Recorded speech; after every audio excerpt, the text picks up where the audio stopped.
All right, so here we have our composition here and we have our pi. And if we open up our keyframes on our controller right here, I'll call this control. Now we see that our animation follows these keyframes down here. But what if we wanted to say have more control over this pi instead of always having to rely on these keyframes? Well, we can use something known as expressions. So what I'm going to do is I'm going to go over here, add a new composition, and we'll call this pi expression. And right now I'm just going to give you guys the concept of it. So with the type tool here, I'm just going to click and then click off. And then I am going to open this up, the source text right here, and I'm going to hold Alt and click. And then I'm going to write out time. We see it right here. Click off. And if you don't see your text, make sure that your text is white or some color that isn't black. If it is black and you don't see it, just turn on your transparency and you'll be able to find it. Now with this time here, what does that do? Well, notice if I go forward in time, you will see that my text is actually following the time here. So that's how this expression works. So at 3 seconds, I have 3.00300 and so on. At 1 second, I have 1.001. And then at 2, we have this. So you get the idea. So as the time goes, your number goes up in value. Now we're going to take this concept and we're going to move it into a bigger expression. So I'm going to go over here to my source text, click on this arrow, and then go to interpolation and select the second linear option. All right, so this is a linear expression, and this t, we're going to set this to time. And then we have t minimum. So when the time is at its lowest point, we'll put this to 1. And then we have t max when the time is at its highest point, and we'll make this one 5. And then you have value 1. Now this value 1 is what your value is going to be for your t minimum, or this 1 right here. So I'm going to set this to 0. And then the value 2 is what your value is going to be when your t max or your time is at 5. And I'm going to set this guy here to, we'll do 100. So now notice, if I go to 1, my value is going to be at 0 right here.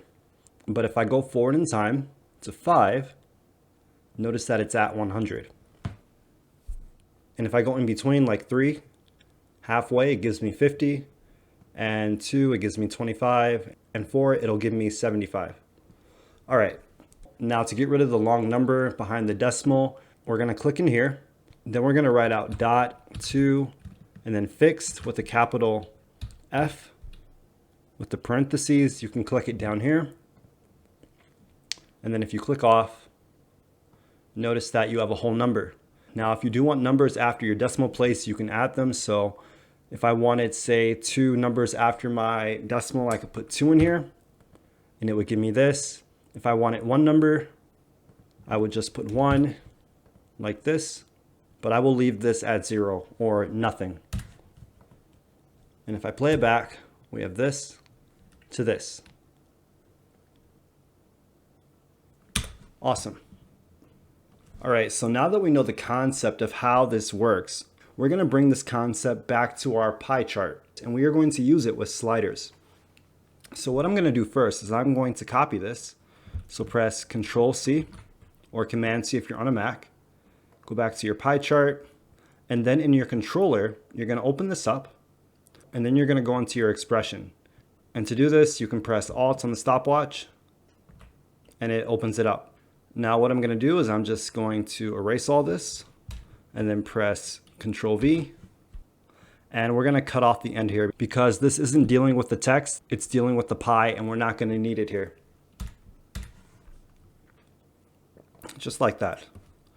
And we can see now that our expression has actually overridden our keyframes.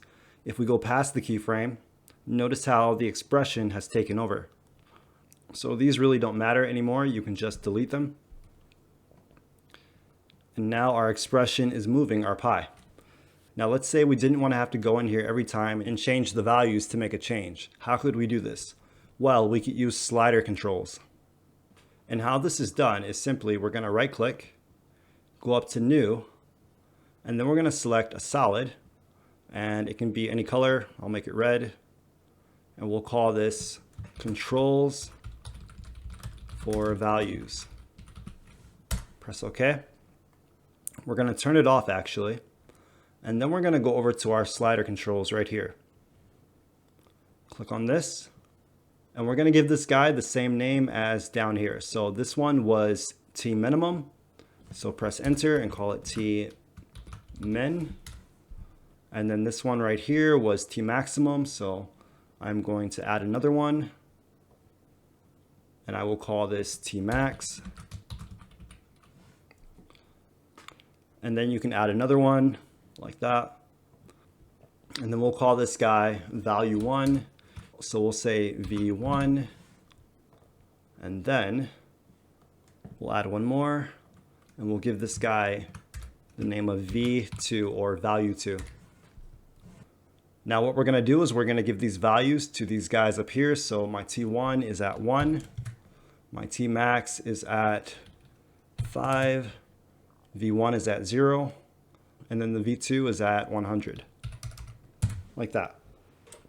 Now, one way that you can do this is you could simply open this up right here. You could get rid of this 1, so delete it, and then you could pick whip up here to this T minimum slider. Now, you could do this with all the other values, and you could control the expression this way, but it would be very messy. So we're going to try it a different way. I'm going to undo that by pressing Control Z or Command Z if you're on a Mac, and I'll put this back to 1. And what I'm going to do is I'm going to create another line. So I'm going to press enter or return on my keyboard, and then I'm going to go up.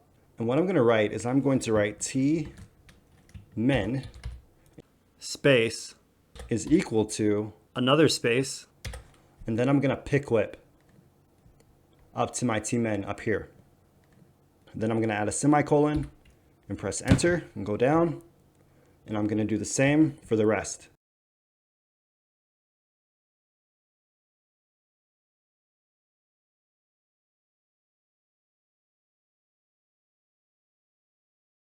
And these names right here, you can give them anything you want. The important thing is just that you have it parented to your control values up here. Now what I'm going to do is I'm going to go down here to my line 5. And then for this 1, instead of putting 1, I'm going to put T min. And it's case sensitive here, so it has to be the exact same as what you wrote up here. Then for the second one, I'm going to write T max. The third one, I'm going to write V1. The last one, I'm going to put V2. Then if I click off and I play it through, notice what we have. We have this. Awesome. And we will move this percentage.